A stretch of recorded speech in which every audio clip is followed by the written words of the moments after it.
Welcome to the Healthy Lifestyle Plan training video. In this video, we're continuing to look at the lifestyle habits required to score points on meals, snacks and drinks. You need to read labels because it's so important to keep track of what you're putting into your body. Most of us eat foods that come from a can, box, package or some other type of container. These containers list a great deal of information, including a panel labelled nutrition facts. Reading and understanding these nutrition facts will help you to learn how to make healthier choices and to find out the amounts and kinds of nutrients in the foods you eat. It's so important that you read the labels to check the nutrition values of many of these foods. The only way to really know what is in your food that you're going to eat is to read the labels. It is even better to avoid products with labels, which we're talking about processed foods because they're so full of mystery ingredients, and basically stick to unprocessed whole foods, as we've been talking about before. But I know avoiding processed foods may not always be realistic. Well, not all the time. So it's important to check the labels on everything you eat, because then you'll be able to see when something is fully laden with fat, sugar and or salt, and that will really tell you that this should be a no-no product in your diet.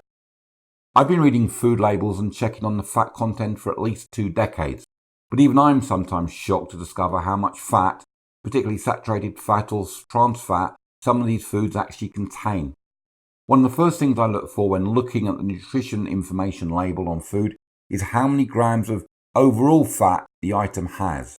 Right under that I find the grams of saturated fat and for some products the trans fat. But when I do see that it has trans fat, I won't eat that product.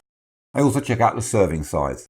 That's important because some of the high fat foods list a serving size. So for example, half a muffin, half a chicken pot pie, or half a chocolate bar, and it gives you the fat content for that amount.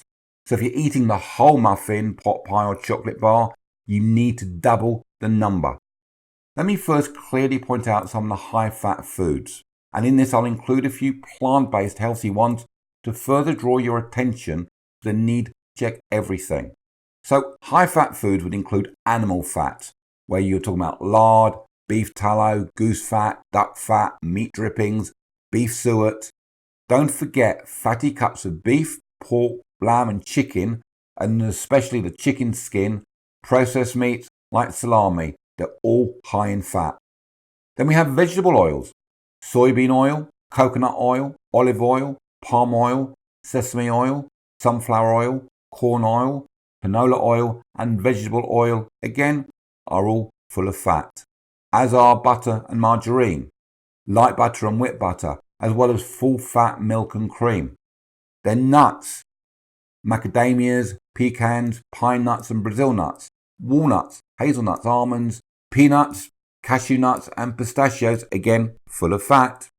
Seeds, sunflower seeds, sesame seeds, pumpkin seeds, watermelon seeds, flax seeds and chia seeds, again have fat in them.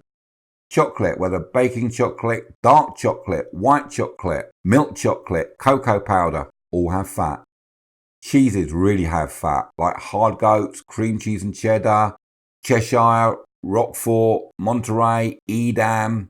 Also, be aware, oily fish, mackerel, herrings, salmon, canned sardines in oil, trout, canned tuna in oil, and wild salmon, swordfish and fresh tuna. I just also want to remind you, although I'm showing you what has fat in it, some of these fats are far better than others, and you want to eat some amounts, but just be cautious to the amounts that you are eating. Of course, you have the obvious candidates for high-fat food, like deep-fried and high-fat takeaway foods such as chips, pizzas, hamburgers, cakes and high-fat muffins, pastries and pies, including quiches, tarts, sausage rolls, pasties and croissants. They are full, packed, and not of the good fats. Some fat-laden foods are less obvious. Like, for example, check out a muesli bar. This may surprise you. Vegetable chips can also contain far more fat than you'd expect. Just the other day, a friend offered me some lovely beetroot crisps. I asked to look at the packet. 2 ounces contained 18 grams of fat, of which 2 grams was saturated fat, with 300 calories. Geez, that wouldn't have been full or received much nutritional benefit, no matter how good they tasted.